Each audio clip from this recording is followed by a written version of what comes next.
Foi?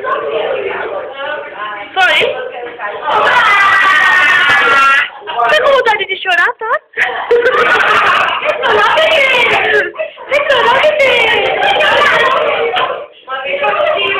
Uma vez eu vi uma pessoa falando pra mim assim, falando pra outra pessoa, aliás, que Karen vai continuar gravando.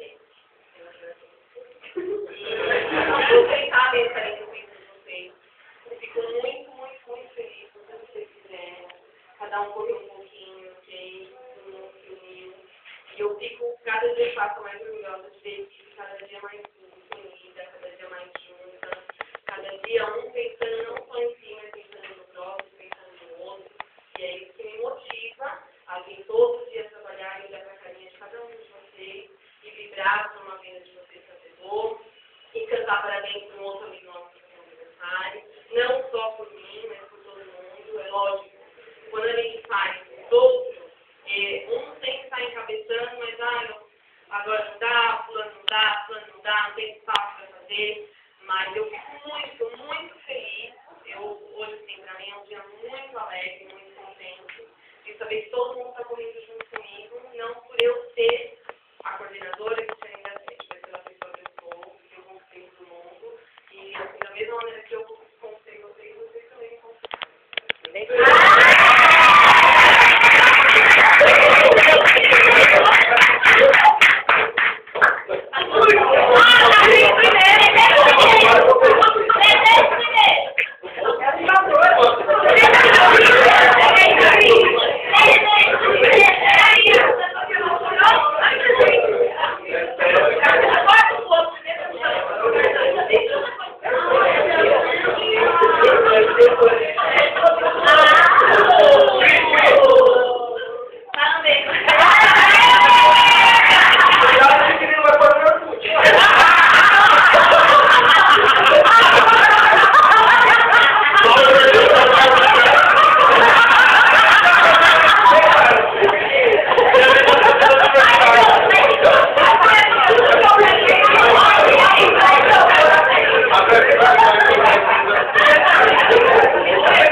Falou,